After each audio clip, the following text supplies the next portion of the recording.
Trigun was an incredibly popular anime series among the Western anime community in the early 2000s. However, nobody really mentions the original manga written and drawn by Yasuhiro Naitao, which is both very similar and extremely different from the anime adaptation. Things that the television series used as mysteries are part of the manga's page 1 premise, but elements that are big emotional beats in the television series, which are used to great effect there, are used as jokes in the manga. It's a very interesting case of adaptation, and I'm honestly interested in seeing how different people react depending on which version of the story they see first. Regardless, we're here to talk about the manga, not the anime. Trigun follows the most wanted man in the wasteland, Vash the Stampede. A gunslinger feared far and wide as a spectre of death and branded with a bounty of 600 million double dollars. He's also a known pacifist with a love of life. All life. Despite his infamous reputation, Vash is a gentle soul who absolutely refuses to kill anyone for any reason. This science fiction western hybrid series initially follows Vash as he stumbles and fumbles his way through life and the many attempts to kill him by bounty hunters and other criminals of a planet-wide desert.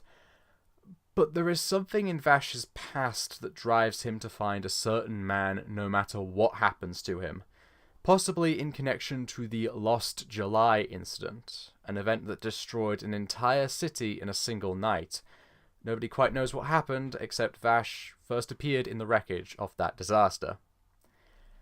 And that's really it for the first volume. It's just a very emotional man getting into trouble involving bounty hunters and criminals as he tries to find either a non-violent or a non-lethal solution to whatever conflict is happening around him with his incredible sharpshooter skills. He succeeds for the most part, but the series shows that this pacifism has its limits. A gunman who avoids shooting vital areas could still make a mistake and risk his opponent bleeding to death, or would have to suffer greatly to uphold his ideals. For the most part, the first volume is just a collection of episodic adventures that add some details into the setting, but are mostly forgettable stories by themselves. However, 6 of the 12 chapters in this volume are devoted to a single adventure that really did not need to be this long. It's a train robbery being committed by a motorcycle gang with Vash caught in the middle and there's a gorge involved. It could have been finished in 3 chapters, or maybe 4, but it feels stretched out to fill 6 chapters. The story has some nice moments for Vash and even the robber's leader, but it did not need to be approximately 177 pages. That's almost the length of a normal manga volume by itself. It's very draining. Now, I'll get to the art, which is quite dreadful to be honest. Sure, parts of it are detailed. Naitao loves drawing robotic limbs, debris, firearms, and bullets, and all of those can be exquisitely detailed. But that's meaningless because some of these pages don't make any sense. Having read this over and over again, I think I am able to understand what is happening in all of the action scenes. But Trigun is an action series where the action scenes are terribly put together, and some of them just don't work at all. Things that should be big, clear panels are pushed into small corners, page layouts are confusing, proportions are miserable, perspective is strange, and facial expressions don't match the dialogue. There is a point where a character hooks his fingers under somebody's jaw and lifts them off the ground and holds them in the air. Not only does that seem impossible, but it's so poorly presented that it distracts from everything else in the scene. These are really bad problems to have in a series about gunfights, where being clear who is getting shot and how they're getting shot is very important to communicate to the reader. This is amateurish work from a new creator who apparently got to publish a series through a friend of his that worked for the magazine. While I oppose nepotism, this will ultimately become less of a problem as the series goes on, because for all of my complaining, this isn't a terrible series and the art does improve. It almost never stops improving through Volume 2, and sometimes Night Owl is surprisingly good at his job. He can set a scene just fine, and his dialogue scenes are, again, mostly fine. Mostly. This series also has a problem where dialogue balloons don't have stems to connect them to who's talking, which can make some scenes difficult to follow.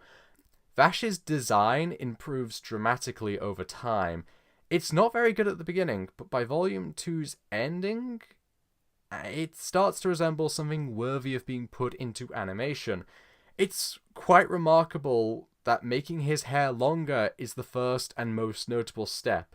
Sure, he looks like a broomstick, but that original design was close to Bart Simpson with an ear piercing, so it's an improvement. The other strength of the series is Vash himself.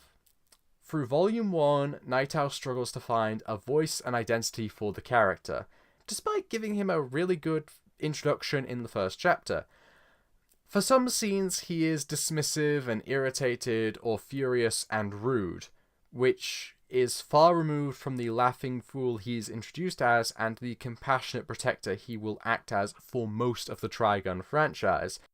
If there's anything good about the overly long train robbery arc in Volume 1, it's that it gave Night Owl the room to hammer out Vash's ideals and personality. The second Vash makes a big mistake and panics is the second his personality is fully formed and he becomes a fully realized character who will be remembered. I just wish it didn't take 200 pages to get him to that point. Once the series has defined forgiveness as Vash's defining principle, we can start doing interesting things with him, pushing that virtue and giving Vash this compassionate nature that borders on both naive and wise as he believes that it's never too late to make amends. This arc also, shockingly, leads to the first legitimately great action scene in the series within Volume 1. It's not perfect, but it works and is actually quite a creative shootout. Which is the rallying cry of the series, really. Not perfect, but creative. Once Volume 1 establishes the basics of the series and the characters, Volume 2 starts to put them through their paces and actually explore some interesting things. The second volume opens with a bang, introducing a mysterious man in white calling himself Legato Bluesummers. Legato gives Vash a message that catapults the series into its major storyline.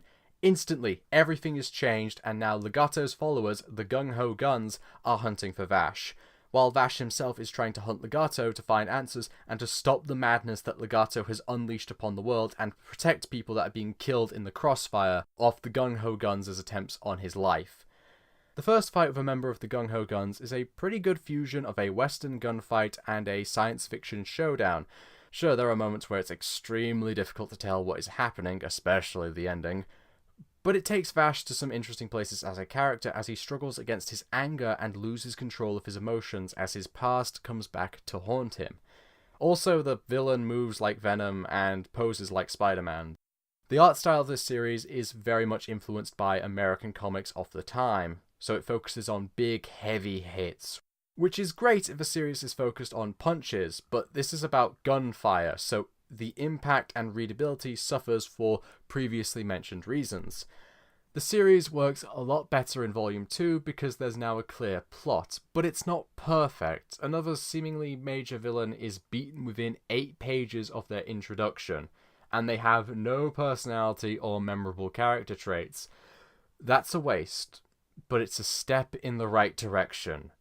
The series carries on with a much stronger sense of purpose and identity now, especially with the introduction of Nicholas D. Wolfwood, a wandering priest who carries a large cross, which may or may not be a deadly weapon, on his back, and he will be very important going forward as an ally to Vash the Stampede. This new direction is helped by the debut of Legato Bluesummers, who is a very obvious but effective character. Vash is a hero in a billowing red coat, Legato is a villain in a white coat. He's very open about the fact he isn't the series' main villain, and only serves a higher power. This doesn't stop him from having a really memorable introduction and doing some impressively evil things in what little time he has. Legato is a genuinely threatening villain from the moment he first appears, and his typically calm behavior being disrupted by his ability to toy with the man he hates and his own mystery as a character, is a good starting point for this type of mastermind villain. Then we get to the ending of Volume 2, where the world gets flipped upside down roughly 3 times, as both the volume closes and Trigun ends with this incredible bombardment of new information and a shocking conclusion before the magazine implodes around it. That's right, Trigun was not cancelled after 2 or 3 volumes. It was doing well enough. The magazine that was publishing it just collapsed. So the series ends with this half-mad roller coaster climax so Night Owl could take the series elsewhere to finish it. This is actually the most interesting part of the 2 volumes, not just because of all the twists, but because there is some genuinely interesting yet graphic and ghastly or surreal imagery and the sheer scale of the events unfolding. I honestly can't tell you if this is a good ending or not, but it's memorable at the very least. Going back to something I previously mentioned about the artwork, Night Owl's art doesn't stop improving during this rush. He puts in some subtle details into the art that imply some truly terrible things have happened, and even the designs are improving.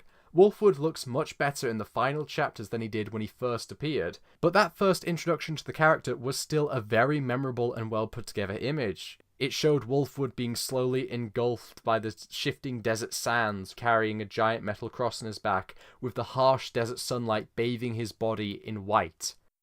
In closing, Trigun is a half-formed idea of a series that needed time to find itself. As a result, Volume 1 moves from being bad to being mediocre as it goes along.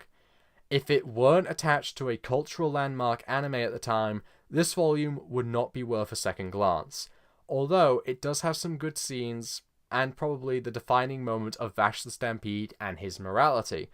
Thankfully, Volume 2 is where things start to fall into place, and the story starts to get moving. With more interesting ideas, better artwork, improved action, important groundwork, and a bombastic ending, Volume 2 of Trigun is very much more interesting and competent than its predecessor. It also establishes important plot points that were paid off elsewhere. But where is elsewhere? The series ended in a rush and stopped on a mysterious and ambiguous note. Where could Yasuhiro Night Owl go from here? Well, the series didn't die. It endured and returned as Trigun Maximum, which is where most of the story actually takes place and is much longer and more engaging than the original series. We will talk about Trigun Maximum later because it is fascinating. Volume 1 is poor, but it contains the essential scene of the series. Volume 2 is a vast improvement because the plot is defined and everything is improving. Despite that, I don't think I can recommend these 2 volumes. Most of the material worth reading was adapted into the 1997 anime series, which was a more consistent and confident version of these events. Despite the series' unique setting and identity within manga of the time, and even now I'd say, I'd likely recommend only reading these if you're absolutely committed to experiencing the franchise to the fullest, while starting with Trigun Maximum might actually be a much better idea, which we will be talking about very soon. Until then, thank you for watching. Good night.